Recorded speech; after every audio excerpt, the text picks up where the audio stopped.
Well, hey there, happy day. Sharon Horne-Ellstrom here. Have you got your heart in your mouth about your business because of COVID, due to COVID? Are you experiencing any type of extreme fear or terror about the future of your business, about what your business is going through right now? Maybe your business is shut down and you are scared to death about what's going to happen because you're not sure what to do next. Have your heart in your mouth is, of course, a very old expression. Homer used it in his epic poem, The Iliad, and ever since then, people have been using that expression to describe being really, really frightened, being terrified of something or someone or some situation. When your heart beats really, really fast because you're afraid. When we're afraid, our heart often beats really, really fast. And it'll beat so fast and our throat will tighten up. And Homer used heart in your mouth to describe that feeling of absolute terror and fear. And ever since then, people have been using that expression as well. I'm not super familiar with this expression. I don't know that I've ever said, hey, I feel like my heart's in my mouth, but I've definitely experienced the feeling and felt the feeling before. On many, many occasions. I didn't have any trouble when I read this idiom thinking of examples of when I have been really, really afraid or terrified of something. I think of waking up in the hospital after my sudden cardiac arrest. I couldn't speak. Could have been because the breathing tube was down my throat for over a week while I was in a coma, but it also could be because I was afraid. I had no idea where I was and what had happened, what day it was, or anything. I remember having that feeling the first time I got fired. Actually fired. I was called into the HR department on my day off, and I thought it was because the HR department, the HR vice president and I had been doing projects together, and I thought we were going to do another project for the company. And it turns out my boss was there, and within about 5 minutes I realized that I was getting fired, and my heart was pounding out of my chest. My heart was definitely in my mouth and in my throat. I couldn't speak. My throat was so tight. I was fighting back tears because I was shocked that this was happening. I had no idea it was coming. There's so many times that this has happened to me that I am not going to share all of them. There's things we find out and things we experience in our life that are just so bizarre that we are afraid. We're shocked by them, and we're shocked and afraid. We're not sure how to respond or what to do. A lot of people, I suspect, a lot of business owners, I know the ones that I'm talking to, many of them are feeling this heart in their mouth feeling. They are terrified. They're not sure what to do. I remember even in corporate America, we always did contingency plans. Nowhere in our contingency plans in any of the businesses I ever worked for in corporate America, and it's been a while since I've been in corporate America, did we have if there's a pandemic, what are we going to do plan? We had flood plans, we had, depending where you live, tornado or hurricane plans, or acts of nature, acts of God or nature plans, supply chain plans. Now I think a lot of those are being tested and finding out how serious different industries and different businesses were with those.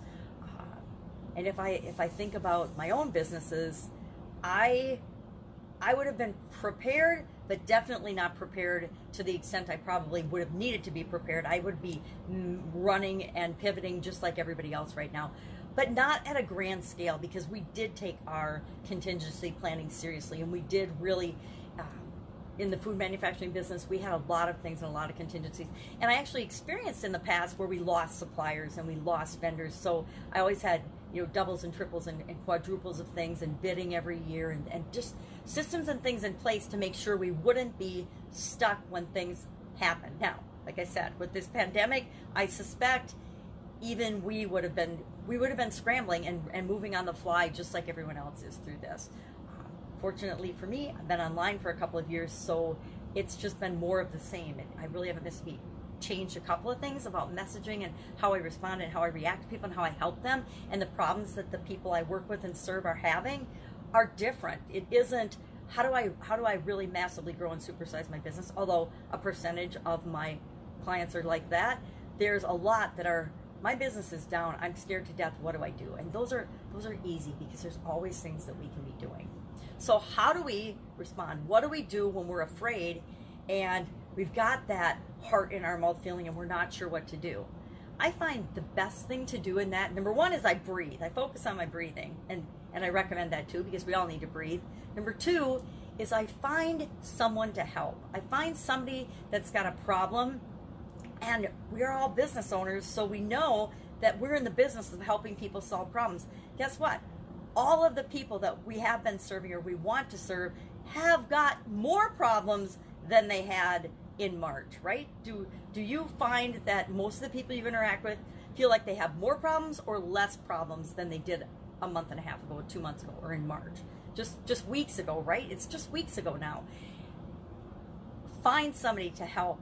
Find a problem that they have that you can help them solve. Even if it's just paying attention to them and communicating with them, finding ways to interact with them. Think about the problems they have that they didn't have when they were coming to you because you're already solving them. My biggest example and my biggest personal problem, I hate to admit this, but is my fingernails, right? There are millions of women that get their fingernails done every couple of weeks, right? And they are in a position where, what do I do with my fingernails? And now that it's gone on to be a couple of months, the supply of the things that we could do to buy to solve the problem ourselves, because we didn't know how to solve the problem ourselves and we didn't have the knowledge or the wisdom or the information on how to do it until we got online and Googled it and figured it out, which I didn't do. I just had my daughter help me. I admit it.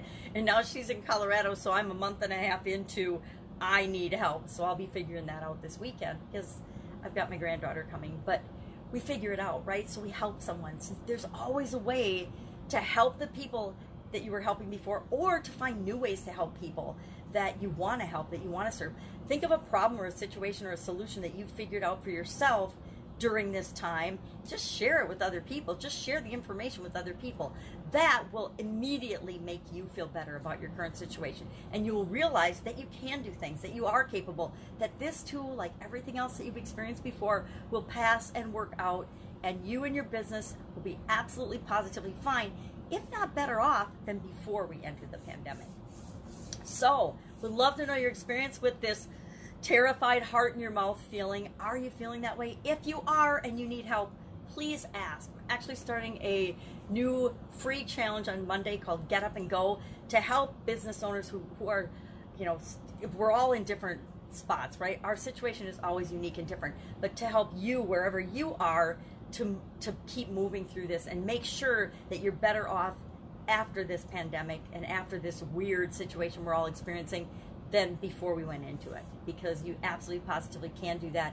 And yeah, even in a free handful of days challenge. So join me for that on Monday. I'll put the link in the comments below. Otherwise, have an absolutely amazing day. If I can help you in any way, just ask. And I will see you tomorrow for another interesting idiom. What does it mean? Where does it come from? And how might you apply it to your life right now? Take care, and I will be with you tomorrow.